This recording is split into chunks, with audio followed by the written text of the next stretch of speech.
In 1692, in a small Puritan village in Massachusetts, 19 people are hanged. One man is crushed to death, and more than 100 are imprisoned, all accused of witchcraft.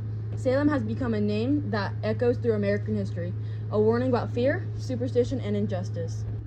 But behind the panic, there's another story, one that isn't always told in full. A story about gender, power, and how society used both to control women's voices. Exactly. Historians often focus on religion, economic tension, or mass hysteria, but today we're asking a deeper question. What if the Salem witch trials were really about the superstition of women who didn't fit the mold, women who refused to stay silent or submissive? Welcome to Power, Panic, and Patriarchy. I'm Malorie. I'm Remy. I'm Casman. We're history students exploring how gender equality shaped the Salem witch trials and how those patterns of control still echo in our world today. Let's start with the world of Salem in 1692. It wasn't just a town, it was a system. Puritan Massachusetts was built on a theocratic foundation.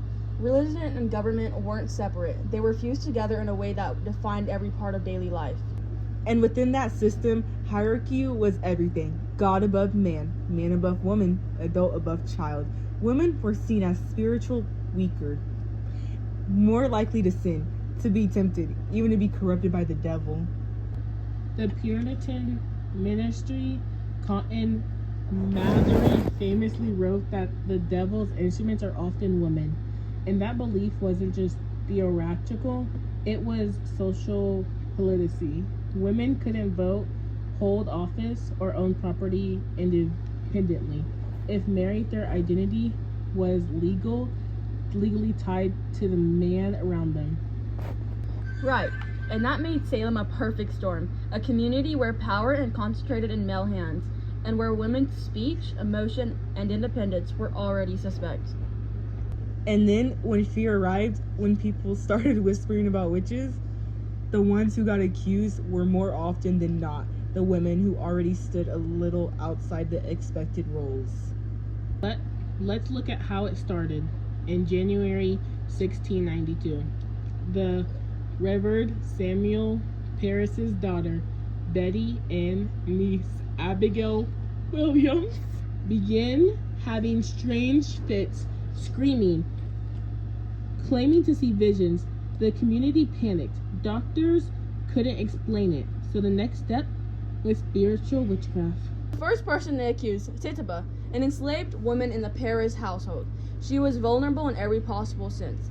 Female, enslaved, and outside the Puritan racial hierarchy. Tituba's confession is one of the most revealing documents in the entire episode. Under pressure, she'd told stories about dark figures, animal familiars, and the devil's book. But her testimony reflected the fears of her integrators as much as her own voice. Exactly, and notice who else got accused early on. Sarah Good and Sarah Osborne. Good was a poor beggar, seems rude and defiant. Osborne had scandals the town by remarrying and challenging inherent customs. Both broke the image of pure, ideal woman. So from the beginning, accusations of witchcraft weren't random. They were directed at women who didn't conform, the poor, the outspoken, the independent. Salem's witch panic was a form of social discipline. And that's where we start to see gender, not as a background factor, but as the central lens for understanding what happened. The witch trials were a performance of patriarchy, a way of reasserting male authority in a world that felt uncertain. Historians like Carol Carsell and Mary Beth Norrington have helped uncover the gender dimension. Carsell's book, The Devil in the Shape of a Woman, argues that most of the accusation were women who stood to inherit property or who didn't fit the submission role expected of them. And Norton, in The Devil's Snare, connects the panic to the ongoing wars of the frontier. As men left to fight, women gained more responsibility, and that shift in gender dynamics may have triggered anxiety among the men who returned to find women running households and communities. So our argument is this: the Salem witch trials weren't just about religious fears. They were a reaction, a backlash against women who stepped outside their assigned roles. Witchcraft became a tool to punish deviation and to restore a patriarchal order. In the next section, we'll dive deeper into how the Puritan beliefs, social structures, and cultural fears laid the groundwork for this system of control, and why women were the ones who paid the price. To understand why the Salem witch trials targeted women, we have to understand the world that created those fears. A world where religion dictated social order and gender defined destiny. In Puritan New England, the community believed it was locked in a spiritual war between God and the devil. Every illness, every misfortune, every unexplained event could be a sign of evil forces at work. But notice, evil was often imagined as female. From Eve in the garden to Eden, to the temperance architect that haunted Puritan sermon women were portrayed as morally fragile. Ministers preached that women's bodies and emotions made them susceptible to Satan's influence. And so, them being women already a kind of risk factor for suspicion. There's a striking passage from 1692 sermon by Reverend Samuel Parris himself. He warned that the devil will make use of the tender hearts of women, for they are his easiest prey. That statement alone shows how patriarchy was reinforced through theology. Women were seen as spiritually weak, and therefore they needed to be controlled. And that control wasn't just spiritual, it was legal, social, and physical. Women were expected to obey their husbands, serve their communities, and suppress personal desires. Independence, financial, emotion, or sexual was seen as rebellion. The Puritan ideal woman was obedient, modest, and silent. She managed the household, bore children, and defended her husband. But what could to the woman who didn't, or couldn't fit that mold? They became targets. Take Sarah Good for example. She was poor and often begged from neighbors. When she was refused, she reportedly cursed those who denied her. That kind of behavior, speaking out, showing anger, violated expectations of female humility. And Sarah Osborne was another case. She defied convention by living with a man before marriage and challenging inheritance customs that favored male relatives. In a community obsessed with order and reputation, her dependence was scandalous. So when Betty Parris and Abigail Williams started naming witches, people didn't just look for evil. They looked for women who already made them uncomfortable. Women who symbolized disorder. Right. The witch trials became a mechanism to enforce gender boundaries. Being accused of witchcraft was less about supernatural crime and more about social non-conformity. Let's talk about voice, because that's one of the most powerful gender dynamics in Salem. Women were supposed to be quiet, modest, and differential, but the trials forced them to speak publicly, and when they did, their words were twisted against them. Let's talk about voice. Because that's one of the most powerful gendered dynamics in Salem, women were supposed to be quiet, modest, and differential, but the trials forced them to speak publicly. And when they did, their words were twisted against them. That's a great point. During interrogations, women's testimony was seen as unreliable. When they denied accusations, it was proof of guilt. Because the devil makes witches lie, when they confessed, it was also proof of guilt. There was no way for a woman's voice to be heard truthfully. It's almost tragically ironic the trials gave women a stage, but not an agency. Their voices filled the courtroom, yet every word reinforced the patriarchal structure that condoned them. And if we think about Tibula, again, her confession became the script that fueled the hysteria, but she was an enslaved woman, interrogated under duress. Her words reflected both her survival instinct and the community's obsession with female evil. Mary Beth Norton writes about this in The Devil Shares. That Tituba's confession mirrored colonial fears about invasion, race, and gender all at once. She embodied everything the Puritans feared: otherness, rebellion, and feminine mystery. The deeper fear wasn't witchcraft, it was women's potential power. The ideal that a woman might influence others, challenge authority, or act independently terrified Puritan men who saw their social order as divine spiritually ordained. And ironically, women held real power in subtle ways. Through healing, midwifery, or community networks, these roles made them visible and influential in ways men couldn't fully control. That's such an important point. Carol Carlson's research found that many accused witches were older women who owned or could inherit property, meaning they had a level of economic autonomy. Their wealth and experience made them threatened in a patriarchal culture. In other words, witchcraft accusations became a way to strip women of agency, to discredit them, isolate them, and reassert male control. The trials didn't just kill bodies, they erased power. It's no coincidence that as the accusations grew, the descriptions of witches grew more elaborate, flying, transforming, signing the devil's book. The more fantastical the claims, the easier it was to justify eliminating women who didn't know their place. It's chilling, really. A woman could lose her life just for being visible, for existing outside the lines men drew. So far, we've seen how Puritan gender ideology created the perfect conditions for panic. In Salem, patriarchy wasn't just background noise, it was the engine driving suspicion. The women accused of witchcraft weren't random victims. They were women whose lives, choices, or independency symbolized resistance, even if that resistance was unintentional. And when the trials began, the patriarchal fear turned into law. The court became the stage where female identity itself was criminalized. In our next segment, we'll move inside the trials to the confessions, the executions, and the stories of the women who stood against the machinery of accusations. We'll see how witchcraft charges become the ultimate weapon of control. The courtroom in Salem wasn't just a place of judgment, it was a theater of fear.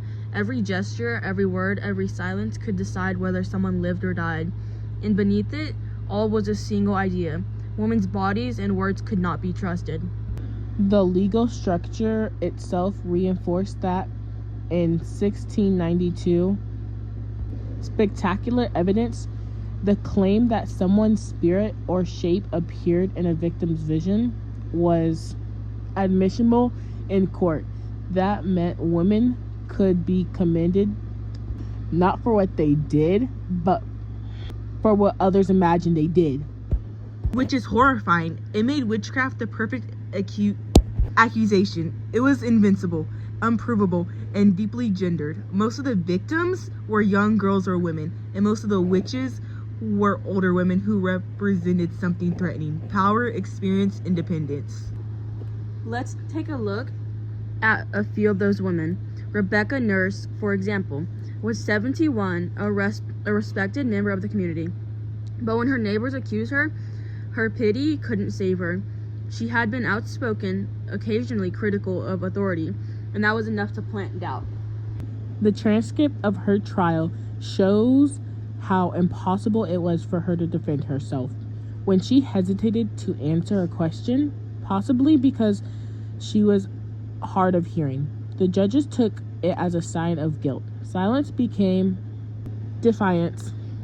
And Martha Corey faced a similar fate. She was openly skeptical of the witchcraft accusations, saying the girls were lying. For that, she herself became accused.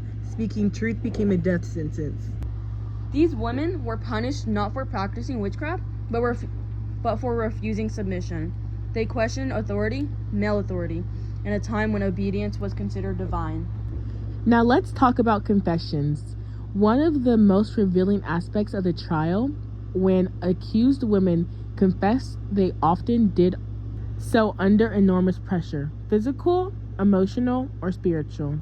And confession served two purposes. It saved the woman's life temporarily, but it also reinforced the system. Every confession validated the idea that witches were real and that women's bodies were vessels for evil. It's a cruel paradox. By confessing, women could live, but only by performing the very narrative that condemned them. Their survival required submission, literal obedience to male judges and ministers. And the ones who didn't confess, like Rebecca, Nurse, or Sarah Good, were executed. Sarah Good's final words to the Reverend Nicholas Noyes are legendary. When he urged her to confess and save her soul, she replied, "You are a liar. I am no witch, then you are a wizard. And if you take my life away, God will give you blood to drink." It's chilling and defiant, even facing death. She refused to perform submission in a world that demanded silence. That was an act of resistance. When we think about these trials, we often focus on hysteria. But hysteria isn't random. It's political. In Salem, it served a purpose, to restore a social order that was beginning to fray. Yes, and order was patriarchal. During the late 1600s, Massachusetts was changing. Wars with indigenous nations had destabilized. Imagine that moment. July 19th, 1692. 5 women, Sarah Good, Sarah Wilds, Elizabeth Howie, Susanna Martin, and Rebecca Nurse, are led to Gallows Hill. The crowd gathers, ministers pray aloud, and then one by one, they are hanged. Public execution served as a symbolic purpose. They weren't just punishments, they were performances of power. Watching women die reinforced social order, reminding the living of what happens to those who disobey. And yet the tragedy also exposed the system's contradictions. These were women accused of impossible crimes, signing Satan's book. Yet the panic was so strong, logic didn't matter. Emotion overrided evidence. Fear justified violence. And that's where the control becomes visible, when emotion replaces reason and social punishment replaces justice. By the fall of 1692, more than 200 people had been accused, and the prisons overflowed. But by winter, the panic began to collapse. Doubts grew, even ministers began to question the trial's legitimacy. When Governor Phillips finally dissolved the court, he did so partly because the accusations were reaching higher respected men and women. Even the governor's own wife, the machine of the patriarchy, had turned inward. The fear had gone too far. In early 1693, the execution stopped. The remaining accused were released of pardon.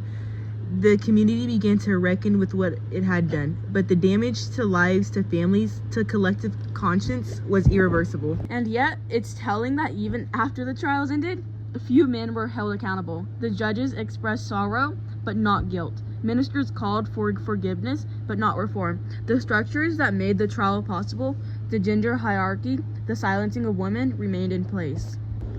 So the witch trials didn't end because patriarchy was dismantled. They ended because the system had exhausted itself. The ideology of control survived, just in subtler forms. The Salem witch trials may have ended in 1693, but their lessons didn't. They left behind a legacy of fear and a warning about what happens when power is used to silence instead of protect. The women who died in Salem were victims of more than superstition. They were encapsulated of a culture that equated obedience with virtue, of independence with evil. And their stories still challenge us to see how systems of power can turn even moral certainty into violence. In our final section, we'll explore the legacy, how the Salem witch trial echoes through modern struggles for women's voices, autonomy, and justice. By the winter of 1693, the witchcraft trials had ended. The gallows were empty, but the fear of the silence and the control that fueled them didn't vanish. They simply charged them. That's the haunting part. The realization that Salem wasn't just a single event, it was a reflection of deeper structures that still same shape society. It showed what happens when fear and hierarchy combine, when women's voices are mistrusted, and when institutions of power feed off panic. Exactly. If we treat Salem only as a story of superstition or mass hysteria, we miss the real lesson. The trials weren't an accident of history. They were a logical outcome of patriarchal system that believed in order to depend on controlling women, their behavior, their speech, their bodies. Even after the trials ended, the accused and their families lived with stigma for decades. Some townspeople apologized, but most avoided the topic.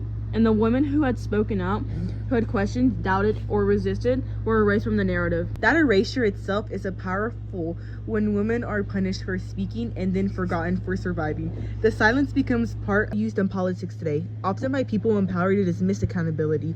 But the original witch hunts were about silencing the powerless. They weren't about persecuted leaders. They were about persecuted women. Exactly. The power dynamic is inverted. In that modern usage, the real witch hunts were directed downwards, not upwards. They controlled those without protection, those whose words could be twisted, those reputations could be destroyed. So what can we learn from Salem? For me, the lesson is that moral certainty can be dangerous when it's used to enforce hierarchy. The Puritans believed they were protecting their community from evil, but in doing so, they destroyed it from within. For me, it's about the system of evidence and the voice. Who gets believed and why? In Salem, women's testimonies were used as proof when they accused others, but dismissed when they defended themselves. That double standard hasn't disappeared. It shows up in modern conversation about credibility, justice, and belief. And for me, it's empathy. Salem reminds us how easy fear can turn neighbors into enemies, how the desire for control can disguise itself as righteousness. The women who died weren't monsters or rebels. They were mothers, healers, and daughters who became symbols of defiance. There's something powerful in remembering the names. Rebecca Nurse, Sarah Good, Martha Corey, Sarah Wilds, Suzanne Martin, Elizabeth Howe. Saying them out loud reclaims what history tried to erase. They weren't saints or sinners. They were human. Their stories remind us the power and fear often go hand in hand, and that those who challenge power are the ones most often labeled as dangerous. And as historians, or even as students of history, it is our job to question those labels. To who asks, who believes in the stories we inherit, and who gets silenced by them. That's what studying Salem is really about. It's not just about witches or Puritans. It's about the enduring struggle over who gets to define truth, morality, and authority. Even now, we still see women judged for speaking too loudly, leading too boldly, or existing too visibly. Salem reminds us that control can come disguised as concern, that silencing can come wrapped in morality. And it warned us about the danger of collective fear, especially when it's target those already marginalized, whether in the 17th century or in the 21st. Fear can be still used to enforce equality.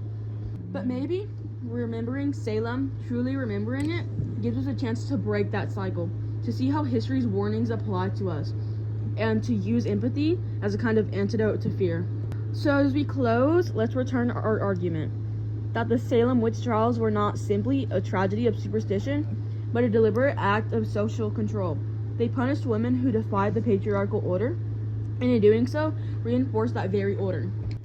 Though theologically, law, and fear, Salem's leaders turned anxiety about gender and power into it perspective. The witch became a symbol, not of evil, but of independence. And in every society that fears a woman's autonomy, the witches reappear, sometimes in different forms, but also with the same purpose, to remind us that power and fear never fall apart.